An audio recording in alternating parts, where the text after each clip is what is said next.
cómo la jurisprudencia constitucional dominicana ha abordado las garantías mínimas que informan el proceso y cuya enumeración no limitativa se encuentra en el artículo 69 de la Carta Magna. Cuando decimos que no es limitativa, la enumeración que está contenida en el artículo 69 es porque, como cualquier derecho fundamental, la enumeración que hace toda la Constitución es simplemente enunciativa. Hay otros que se reconocen y pueden ser reconocidos por otras vías que no es la Constitución ni los tratados internacionales. Una ley puede reconocer un derecho que no está reconocido en la Constitución y tiene el mismo rango. En ese contexto, veamos algunos de los principales pronunciamientos que alrededor de estas garantías ha dictado nuestro Tribunal Constitucional. Debo decir que, aunque voy a mencionar en cada caso lo dicho por el Tribunal Constitucional, la inmensa mayoría de estas sentencias fueron dadas cuando yo todavía no era miembro del tribunal y que, como dice un sketch en los programas, que dice, lo dicho en el programa no es responsabilidad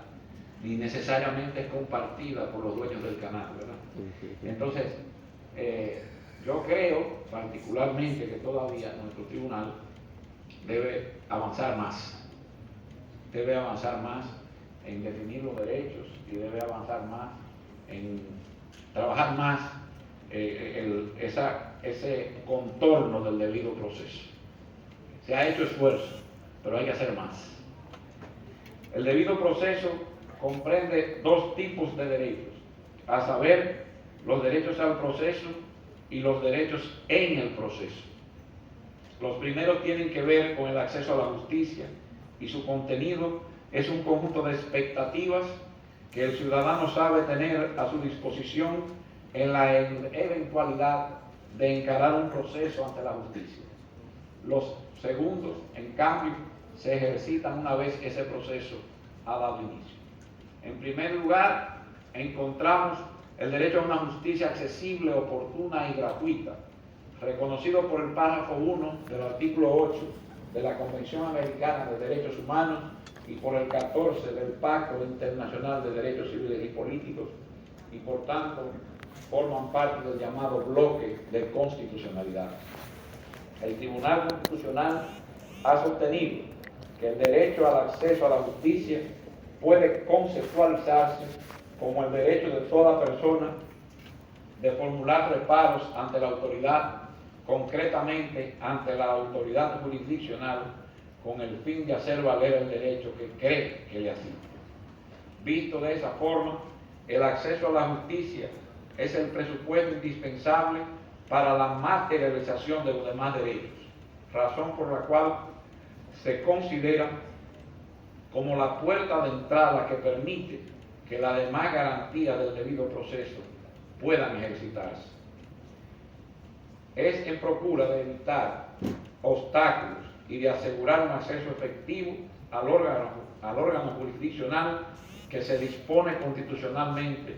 de que la justicia sea accesible, oportuna y gratuita. La gratuidad de la justicia, en palabras del tribunal, implica que los jueces y demás funcionarios judiciales no sean pagados directamente y por quienes demandan o recurren a los tribunales, sino que es el Estado quien debe solventar la remuneración de dichos funcionarios, lo cual no significa en modo alguno que el legislador, dentro de su configuración legislativa de los procedimientos jurisdiccionales, no establezca costas, tasas o impuestos judiciales. Termina la cita. En efecto, la imposición de esas tasas no persigue garantizar la remuneración a los jueces por la prestación de servicios judiciales, sino el aseguramiento del cumplimiento de ciertos actos y actuaciones de carácter procedimental. Una vez la persona accede a la jurisdicción estatal, se activan otras garantías fundamentales para asegurar que la decisión judicial adoptada sea legítima. Una de esas prerrogativas está consagrada en el párrafo 2 del artículo 69 de la Constitución, cuyo texto establece que toda persona tiene el derecho a ser oída dentro de un plazo razonable y por una jurisdicción competente, independiente e imparcial, establecida con anterioridad por la ley. En materia penal, esa garantía ha sido reforzada por el artículo 3 del Código Procesal Penal y presupone que nadie puede ser sancionado a una pena o medida de seguridad sin un juicio previo. Con relación a este aspecto, el Tribunal Constitucional, en su sentencia TC 0193-20, estableció que la negativa a la renovación de una licencia de conducir sin que las autoridades de tránsito cumplan el debido proceso y sin que intervenga una decisión judicial condenatoria, transgrede la tutela judicial efectiva con respecto al debido proceso, comprometiendo la presunción de inocencia, el derecho a un juicio previo y además el derecho de defensa. En el ámbito penal, el derecho a ser oído presupone, dice la Alta Corte, que el imputado debe contar con una defensa técnica elegida por él o suplida por el Estado, cuando éste reúna los requisitos que consagra la ley de la defensa pública. Igualmente, dicha defensa técnica debe disponer de las condiciones necesarias para ejercer de manera eficiente el derecho de defensa. Este derecho supone, además de presentar defensas orales y escritas, la posibilidad de promover los medios de prueba que fueren pertinentes para probar los hechos imputados. Ahora bien, para este tribunal, el derecho a ser oído quedaría sin contenido si las conclusiones formuladas por las partes no son respondidas por el juez apoderado del caso. Termina la cita. Ahora bien, de poco valdría que los sujetos procesales dispongan de defensa técnica y que los alegatos orales y escritos expuestos al tribunal sean respondidos si el tribunal falla el caso de manera tardía. En ese sentido, se debe destacar que el reconocimiento constitucional del derecho a ser juzgado en un plazo razonable es de vital importancia de cara al proceso penal, ya que funge como un límite para impedir que el costo instrumental del proceso sea utilizado en contra de los imputados. Por esa razón, se justifica que los estados fijen legislativamente un plazo máximo de duración de los procesos penales y las consecuencias jurídicas de su violación. De lo contrario, si no se establece un plazo legal de duración máxima del proceso penal y se delega en manos de los jueces su establecimiento casuístico, se crearían las bases para que impere la arbitrariedad, pues cada juez podría interpretar de manera distinta, conforme a los hechos del caso, cuando se ha juzgado al imputado en el plazo razonable. Como diría Daniel Pastor, pedirle a los jueces que fijen caso por caso el plazo razonable del proceso penal sería tan ingenuo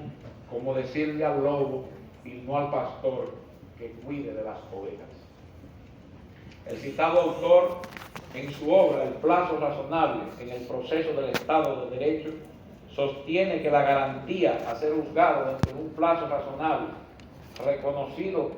reconocida tanto por la Convención Americana de Derechos Humanos como por el Pacto Internacional de Derechos Civiles y Políticos, solo estaría asegurada si el legislador, y solo el legislador, establece unos límites de tiempo específicos y si también impone sanciones claras sanciones procesales como consecuencia del irrespeto de esos plazos. De ahí que sea de opinión de que parámetros como el de la complejidad del caso o el del comportamiento procesal de las partes solo puedan servir para el establecimiento por parte del propio legislador de plazos procesales diferenciados en los procesos ordinarios y en esos llamados complejos, pero que en todo caso deben ser claramente establecidos por la ley previo al inicio de cualquier proceso. Es decir, son reglas del juego existentes antes de que éste inicie y no surgen cuando éste ya ha comenzado y como consecuencia de la interpretación de aquellos que tienen el deber de asegurar su cumplimiento. El legislador dominicano se ha encargado de establecer en abstracto un plazo legal que se considera razonable para juzgar penalmente a una persona. De manera que, por un lado, el artículo 8 del Código Procesal Penal consagra el principio del plazo razonable y, por el otro, el artículo 148 establece las reglas del indicado principio. Esto es que se establece que si se configura el supuesto de hecho de la norma, transcurridos 4 años a partir de la investigación, se activa la consecuencia jurídica estipulada en el 149, que es la extinción de la acción penal. No obstante lo anterior, debo resaltar que los textos de ley citados en su versión original del año 2002 eran más cercanos al ideal propugnado por Pastor que las versiones resultantes de la modificación de 2015, que vinieron a mermar un tanto el respeto a la garantía de ser juzgado en el plazo razonable. Lo anterior ha permitido que el Tribunal Constitucional se haya pronunciado en diversas ocasiones apoyando la corriente de lo que yo llamo una garantía mitigada. Por ejemplo, en su sentencia 214-15, el tribunal señaló que el plazo legal de duración máxima del proceso penal debe considerarse que el mismo empieza el día en que a una persona se le haga una imputación formal a través de un acto que tenga el carácter de medida cautelar o de coerción. Así, la citación tiene carácter de medida cautelar personal por cuanto la misma tiene por efecto limitar. Por su lado, en lo atinente a la acción penal por la duración máxima del proceso, el tribunal señaló en su sentencia 213-20 que no solo esta circunstancia está atada al plazo de ley, sino que la dilación del proceso más allá del plazo máximo establecido sea atribuible al órgano judicial y o Ministerio Público y no así al imputado. En otras decisiones, el Colegio Constitucional ha precisado que en el marco del proceso penal se pueden originar demora judicial injustificada o demora judicial justificada por cúmulo de trabajo. En el primer supuesto, si las autoridades exhiben un comportamiento negligente en el cumplimiento de sus funciones, trayendo consigo que sus actuaciones no sean ejecutadas dentro del plazo máximo, se produce una violación al principio del plazo razonable. En cambio, no ocurriría lo mismo si la demora judicial es justificada. Esto definitivamente es una garantía mermada. Además, en su sentencia 394-18, el tribunal señaló que el imputado incurre en situaciones o prácticas procesales abusivas, dilatorias e injustificadas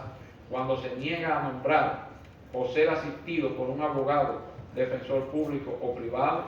ejecuta cambios continuos de sus representantes legales o de su demanda y hace una utilización abusiva de las vías recursivas e incidentales. Termina la cita. Mi opinión particular en torno a todos estos criterios enarbolados por el tribunal es que los mismos parecen no asegurar el derecho que tiene la persona según el párrafo 4 del artículo 74 de la Constitución, de que los poderes públicos interpretan y aplican las normas relativas a los derechos fundamentales y sus garantías en el sentido más favorable a la persona titular de los mismos, y en caso de conflicto entre derechos fundamentales procuran armonizar los bienes e intereses protegidos por esta Constitución. En resumen, en la inmensa mayoría de los casos se ha hecho una interpretación y aplicación de las normas que regulan la garantía del plazo razonable de una manera desfavorable a quienes tienen el beneficio de ella. Otra importante garantía a la que debemos referirnos es la de que los terceros que diriman el conflicto sean independientes e imparciales. Esta garantía se encuentra contenida en el numeral 2 del artículo 69 de la Constitución. En materia penal, el artículo 5 del Código Procesal establece que los jueces solo están vinculados a la ley y que deben actuar en forma imparcial, siendo independientes de los otros poderes del Estado y de toda injerencia que pudiera provenir de los demás integrantes del Poder Judicial o de los particulares. La diferencia entre la imparcialidad y la independencia radica en que para ser imparcial, el juzgador solo tiene el deber de neutralidad frente a las partes y al objeto del proceso, mientras que la independencia alude al deber que tiene el juez de obedecer solo al derecho. Otra diferencia que media entre la imparcialidad del juez y su independencia consiste que, mientras la primera se garantiza a través de mecanismos como la recusación o la inhibición, la segunda se protege a través de la garantía constitucional de la inamovilidad. Sobre este último aspecto, la administrativa adoptada por su pleno, la que se configura porque uno de los jueces trasladados se haya opuesto a esa nueva recomposición, toda vez que la misma se traduce en una actuación administrativa que ha sido realizada sin contar con la habilitación legal procesal y garantista necesaria para adoptar, por lo que tal medida violenta la garantía de la inamovilidad de los jueces de cara a su función judicial, lo cual se desprende del principio de independencia judicial prescrito en el artículo 151 de la Constitución. En esa misma decisión, el tribunal precisó que la garantía de inamovilidad de los jueces del ámbito del Poder Judicial, como uno de los elementos esenciales del respeto de la independencia de ese poder del Estado, está íntimamente relacionada a la importancia que posee la función judicial. Sobre la imparcialidad, el tribunal ha señalado que se trata de una garantía fundamental del debido proceso, cuyo contenido esencial comporta dos dimensiones. Una objetiva, que se refiere a la imparcialidad del juez frente a la estructura del sistema de justicia, y otra subjetiva, que apunta a la imparcialidad del juez frente a las partes del proceso, de modo que la decisión jurisdiccional a producir no resulte contaminada con pasiones, intereses y subjetividades ajenas a la objetividad que supone el oficio de juzgar. En esa misma dirección, el tribunal continúa afirmando que la imparcialidad consta de dos dimensiones: una subjetiva, que exige al juez considerar asuntos que le sean ajenos, esto es, en lo que no tenga ningún tipo de interés, y otra objetiva, que procura que el juez responsable de una causa no haya tenido intervención anterior en la misma, a fin de preservar la neutralidad que debe tener sobre el tema objeto de análisis. La independencia judicial se traduce en la facultad de que las decisiones puedan ser emitidas sin ninguna injerencia interna o externa. Dicho de otro modo, en su accionar el juez solo está ligado a lo que dispone la Constitución y las demás fuentes del ordenamiento jurídico. Al margen de sus diferencias, tanto la independencia del juez como su imparcialidad son garantías constitucionales del debido proceso de ley y a una tutela judicial efectiva, que además contribuyen a fortalecer la legitimidad y credibilidad del sistema de justicia. Abordemos ahora la garantía del juez natural o la de ser juzgado por un juez predeterminado por la ley, cuyo reconocimiento deriva del contenido del ya mencionado párrafo 2 del artículo 69 y que se ha consagrado tanto por la Convención Americana como por el Pacto Internacional de Derechos Civiles y Políticos. A decir del tribunal, esta constituye una garantía procesal con rango de derecho fundamental, íntimamente unida a la imparcialidad e independencia judicial en sus dos dimensiones, en razón de la materia y en razón del territorio. Su finalidad, dice el máximo órgano jurisdiccional, es por un lado evitar cualquier tipo de manipulación en la administración de la justicia para mitigar cualquier influencia en el resultado del proceso y, por el otro lado, contribuye con la pacificación de los conflictos sociales en la medida que, si se sabe de antemano cuáles son los órganos judiciales competentes, se incrementa la legitimidad del resultado final. En su sentencia 508-21, el Alto Tribunal de la República estableció: el derecho a ser juzgado por la jurisdicción competente integra el conjunto de garantías fundamentales previstas en el artículo 69 de la Constitución, y precisó que esta garantía se materializa cuando el legislador distribuye la competencia entre los diversos órganos que componen la jurisdicción. Ahora corresponde referirnos a una de las garantías más fundamentales del debido proceso. Me refiero a la presunción de inocencia. Esta garantía se encuentra contenida en el numeral 3 del artículo 69 de la Constitución Dominicana, y a ella se ha referido en numerosas oportunidades el Tribunal Constitucional,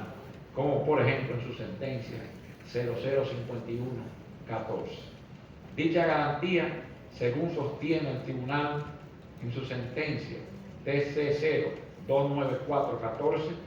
beneficia a todos los imputados involucrados en el proceso penal, y no solo supone que toda persona debe considerarse inocente hasta que haya sido condenada mediante sentencia con la autoridad de la cosa irrevocablemente juzgada, sino que además es la acusación quien tiene a su cargo destruirla, por lo que son inadmisibles las presunciones de culpabilidad, tal y como lo reconoce nuestro ordenamiento procesal en su artículo 14. La presunción de inocencia, como bien señala Julio Mañez, no significa que el imputado sea en verdad inocente, sino antes bien que no puede ser considerado como culpable hasta tanto no intervenga una decisión definitiva que le imponga una pena prevista con anterioridad al hecho que se le imputa. Una consecuencia directa del reconocimiento de este principio es que en caso de duda se debe presumir que el imputado es inocente. Dicho de otra forma, la aplicación de la pena solo puede estar fundada en la certeza del tribunal que falla acerca de la existencia del hecho punible atribuible al acusado. De manera que si el sujeto procesal que funge como acusador público o privado no acredita fehaciente y legalmente la existencia del hecho penalmente relevante, el juez penal está en la obligación de declarar la absolución del imputado. La validez de esta condena depende además de que la misma sea el resultado de un juicio que tiene sus propios requisitos y sin cuyo cumplimiento no se considera válido. Estas características constituyen los pilares en lo que, según la Constitución, se fundamenta el proceso penal. Son ellos la publicidad, la oralidad y la contradicción. En torno al carácter contradictorio de los juicios, el Tribunal Constitucional, mediante sentencia TC 0006-14, señaló que para que el derecho de defensa alcance su mayor proyección, es menester que las partes estén en condiciones de poder contradecir los planteamientos de la contraparte, de donde la contradicción se torna como un requisito indispensable para garantizar la igualdad y posibilitar la bilateralidad del proceso. Esa igualdad entre las partes, conocida en el ámbito procesal como igualdad de armas, juega un rol importante en el proceso penal, pues implica que tanto la parte acusadora como la defensa deben tener la misma posibilidad de acudir ante el juez con los mismos instrumentos, las mismas herramientas, sin que ninguno se encuentre en situación de privilegio o de ventaja, tal como lo explica el Tribunal Constitucional en su sentencia TC 0337-16. Esta igualdad implica en ocasiones que el legislador otorgue en determinados aspectos preferencia a alguna de las partes sobre las demás, que de algún modo equilibrar una desigualdad evidente. Tal es el caso del imputado, que debe soportar el peso del aparato represivo del Estado poderoso y no pocas veces abusivo. En este tipo de casos se considera que el imputado, procesalmente hablando, está situado en una posición más vulnerable que justifica que, por ejemplo, se haya establecido la extensión del plazo de duración máxima del proceso penal en caso de que intervenga una sentencia condenatoria con el fin de facilitar la tramitación de los recursos, así como otros tratamientos diferenciados que otorga el legislador al imputado frente a las demás partes del proceso. El principio de oralidad, por su parte, presupone que la instrucción probatoria se desarrolle en forma oral, a viva voz y en presencia de todos los actores del proceso, del juez y del público,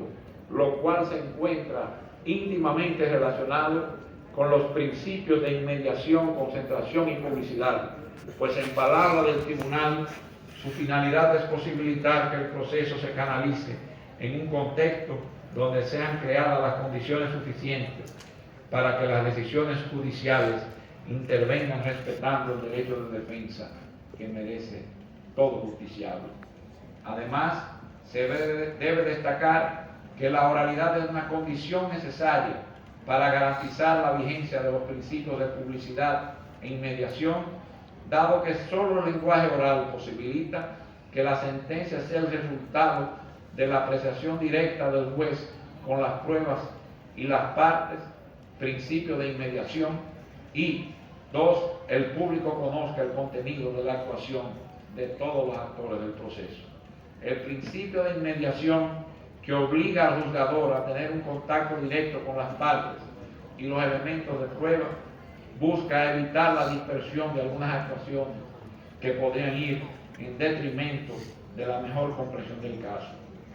El Tribunal Constitucional ha considerado que este principio de inmediación no se transgrede cuando se produce un cambio de jueces en la Corte de Casación al momento de la deliberación y el fallo de la sentencia, puesto que en el recurso de casación el tribunal no analiza hechos, sino que se limita a verificar si el derecho fue bien o mal aplicado. Esto fue dicho en la sentencia TC 0099-17. Este criterio, empero, digo yo, no puede ser de aplicación absoluta, dado que luego de la reforma de 2015, la Suprema Corte de Justicia, apoderada de un recurso de casación, tiene la potestad eventual de juzgar y dictar directamente una decisión del caso, teniendo que ponderar no solo el derecho, sino algunas situaciones de hecho. Sobre el principio de publicidad y su naturaleza, hay que afirmar que por su intermedio se confiere la legitimidad al sistema de justicia, al posibilitar que la comunidad acceda al contenido de la imputación, la defensa del imputado, los derechos de las demás partes y la actuación del Estado a través de sus agentes. Otra de las más importantes garantías es la de que ninguna persona pueda ser juzgada ni perseguida dos veces por la misma causa o por los mismos hechos. Garantía que se conoce bajo el aforismo latino non bis in idem, que, según el Tribunal Constitucional, se ha establecido para garantizar un clima de seguridad jurídica y salvaguardar los intereses de los particulares frente a los excesos del ius puniendi del Estado. El non bis in idem, que fue incorporado a nuestra Constitución por primera vez en la reforma de 1908, única reunida en la ciudad de Santiago, se encuentra hoy en el artículo 69.5, que establece que ninguna persona puede ser juzgada dos veces por una misma causa. Como se puede apreciar, la Constitución se limita a prohibir la múltiple persecución penal, y por ello la norma suprema solo reconoce un derecho procesal, es decir, una garantía de seguridad para el imputado que es enteramente aplicable al procedimiento penal. En cambio, en el artículo 9 del Código Procesal Penal se amplía el alcance de esa garantía al prescribir que nadie puede ser perseguido, juzgado ni condenado dos veces por un mismo hecho. De manera que en el ámbito penal La garantía del debido proceso que ahora examinamos impide que la persona no solo sea juzgada 2 veces por el mismo hecho, sino que tampoco pueda ser doblemente perseguida ni condenada por el mismo hecho. En ese sentido, el tribunal señaló en su sentencia 381-14 que en el no bis in idem se reconocen 2 perspectivas diferentes, una sustantiva o material y otra de índole procesal. En sentido material, el principio prohíbe la doble o múltiple imposición de consecuencias jurídicas sobre una misma infracción o delito, y desde su perspectiva procesal prohíbe reiterar el nuevo proceso y enjuiciamiento con base en los hechos respecto de los cuales ha recaído sentencia firme. Para poder determinar si hay violación al principio de doble persecución, es menester verificar si en el caso concurre una triple identidad, es decir, si se ha producido en contra de la misma persona, si tiene el mismo objeto y si se trata de la misma causa, que hace referencia a la similitud del motivo de persecución. Dicho de otra forma, el no bis in idem, tanto en su vertiente penal como administrativa, prohíbe la imposición de doble sanción en los casos que se aprecie triple identidad de sujetos, hechos y fundamentos jurídicos. Otra garantía que se erige como un límite constitucional a la potestad del Estado perseguir es el derecho fundamental a no ser obligado a declarar contra sí mismo. Como cualquier derecho subjetivo, su ejercicio se hace de manera correlativa, exista a cargo de las autoridades estatales o los particulares un deber de atención que impide obligar al titular del derecho a declarar contra sí mismo en el marco procesal. El reconocimiento de este derecho en favor del imputado guarda una estrecha relación con el principio de presunción de inocencia, debido a que, como en el proceso penal le corresponde al Estado probar la culpabilidad del imputado, se advierte claramente que éste está situado en una posición jurídica pasiva que le permite guardar silencio voluntario. Otra de las más importantes garantías reconocidas por el sistema jurídico y que busca preservar la seguridad jurídica de las personas es el conocido principio de legalidad. En palabras del Tribunal Constitucional, la consagración de este principio implica, entre otras cosas, que el ciudadano tenga la oportunidad de conocer qué puede o no hacer. La formulación constitucional de este principio está en el párrafo 7 del artículo 69. El artículo 7 del Código Procesal Penal desarrolla esta norma de rango constitucional al establecer que nadie puede ser sometido a un proceso penal sin la existencia de una ley previa al hecho imputado. Con relación a esta garantía constitucional que forma parte del debido proceso, el Tribunal Constitucional entendió que se violaba el párrafo 7 del artículo 69 de la Constitución cuando una resolución dictada por el Indotel añadió una disposición sancionadora distinta a la establecida en la Ley 5307. El fundamento de esta decisión fue que la norma reglamentaria dispuso la aplicación de medidas sancionatorias de carácter penal a hechos y actuaciones diferentes a las que se han previsto en la normativa legal. Otra decisión importante que ha rendido el Tribunal Constitucional y que atañe al principio de legalidad es la TC 0025 del año 22, en la que se desarrolló ampliamente el carácter restrictivo de la interpretación y aplicación de la ley penal y cómo éste incide en la determinación de una pena. La sentencia en cuestión aborda de manera profusa por primera vez en la jurisprudencia dominicana conceptos como el de interpretación favorable y el de analogía en bona y en mala parte, para terminar diciendo que la pena legalmente imponible al caso específico era considerablemente más baja que la impuesta por los tribunales ordinarios. Ya hemos señalado más arriba que una de las manifestaciones inequívocas del derecho de defensa es la capacidad de contradecir los planteamientos de la contraparte. Pero para que ese derecho sea operativo, se requiere que las partes del proceso estén en condiciones de aportar las pruebas que sirvan de fundamento para la satisfacción de su pretensión. De ahí que en nuestra Constitución, en el párrafo 8 de su artículo 69, haya incorporado como una garantía la que se considera nula toda prueba obtenida en violación a la ley, aunque esa prueba ilegal arroje un valor epistemológico elevado para corroborar los hechos del caso. Este valor ha sido reforzado por el artículo 26 del Código Procesal Penal, que prescribe que los elementos de prueba solo tienen valor si son obtenidos e incorporados al proceso conforme a los principios y normas que establece el Código.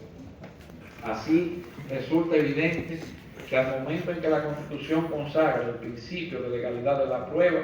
simultáneamente está reconociendo un derecho fundamental a la legalidad de la prueba, que es de configuración legal, tal como ha precisado la jurisprudencia constitucional dominicana en su sentencia TC 135-14.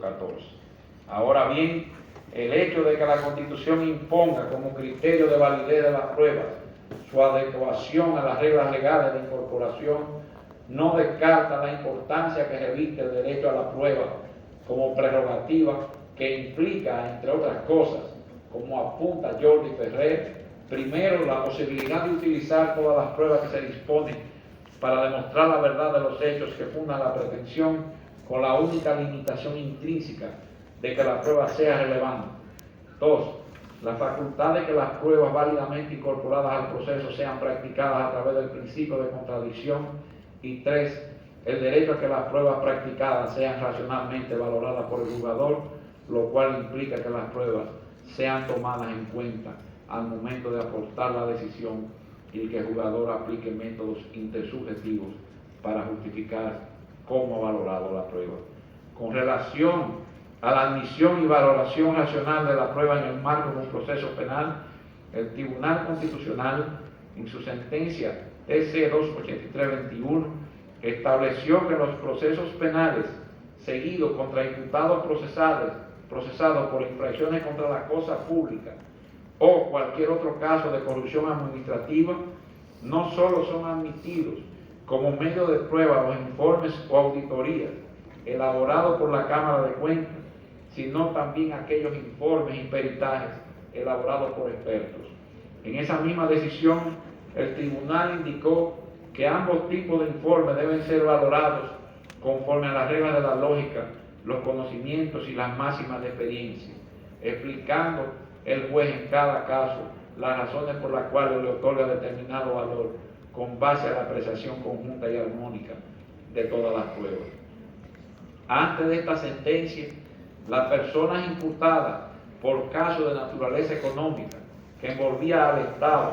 o sus instituciones como víctimas tenían que atenerse a los dictados de la Cámara de Cuentas sin que pudieran presentar ninguna clase de peritaje que permitiera cuestionar lo dicho por el peritaje oficial.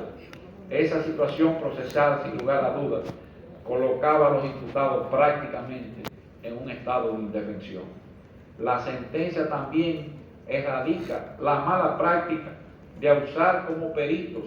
a funcionarios dependientes del órgano acusador y desprovistos de la imparcialidad necesaria para emitir dictámenes periciales en un caso penal. Esa decisión no solo abraza una concepción racional de la prueba, sino que también refuerza la vigencia del sistema de libertad probatoria en la República Dominicana que impera en el proceso penal, a fin de salvaguardar la garantía constitucional previamente citada. Esto es, el derecho a ser juzgado conforme a las leyes preexistentes al acto que se le imputa ante el juez o tribunal competente y con observancia de la plenitud de las formalidades propias de cada juicio. Otra emblemática sentencia en materia de legalidad de prueba ha sido dada por la Alta Corte, es la número 123/2014, dictada en la cual se estableció que ciertamente una de las reglas de las actividades bancarias y financieras son precisamente la confidencialidad y el secreto bancario, de manera tal que las negociaciones y transacciones que realizan los intermediarios financieros no pueden ser divulgadas a terceros, salvo en los casos en que en interés de la administración de la justicia y previa orden de un juez se disponga lo contrario. Así, queda claro que sólo mediante una orden judicial emitida por un juez se pueden obtener las informaciones del tipo bancario que pretenden ser utilizadas en contra de una persona en el marco de un proceso para establecer responsabilidad penal. Finalmente, quiero abordar otro remedio que consagra el ordenamiento jurídico para evitar los nocivos efectos que podría traer el ejercicio abusivo del ius puniendi del Estado. Me refiero al derecho al recurso. De acuerdo con los estándares del bloque de constitucionalidad, el derecho al recurso en sede penal implica la posibilidad de impugnar una decisión ante un tribunal superior que pueda revisarla íntegramente. Esto es, en cuanto a los hechos y el derecho. En el sistema procesal penal dominicano, ese recurso es el de la apelación. Fuera de ese núcleo duro, el legislador puede suprimir o modular, siempre y cuando respete el principio de razonabilidad y el contenido esencial del derecho, el ejercicio de las vías recursivas en materia penal. En ese tenor, la jurisprudencia constitucional dominicana, específicamente la sentencia TC 387-19,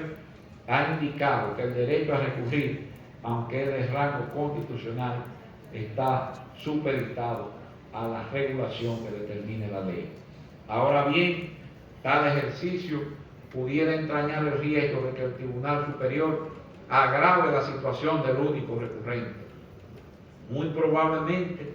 esto constituiría un desincentivo a que las partes impugnen las decisiones jurisdiccionales que afecten sus derechos e intereses. Justamente para evitar que se produzca ese desincentivo, el sistema crea otra garantía constitucional que prohíbe reformar el fallo en contra del único recurrente. Esta prohibición se conoce bajo el aforismo non reformatio imperium. El fundamento de esta garantía constitucional en materia penal tiene que ver con que existe un apelante único frente a una sentencia de condena. Es claro que su objetivo es lograr que se mejore su situación, disminuyendo o eliminando la pena, pero jamás empeorando la situación procesal preexistente. Deseo reiterar mi satisfacción por haber recibido esta invitación y tener la oportunidad de compartir con todos ustedes. Siempre que desde mi pueblo se me llame, estaré dispuesto a venir. A ustedes las gracias por haberse animado a participar de esta conferencia, que espero haya sido de su agrado y satisfacción. Finalmente quiero decir que estamos en el mes de la patria y que siempre desde el Tribunal Constitucional invitamos a recordar estos importantes eventos, a recordar la grandeza de todos los hombres y mujeres que dieron su sangre para vernos libres e independientes, y sobre todo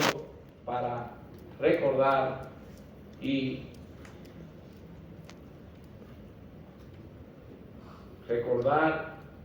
llevar en alto la memoria y el nombre del más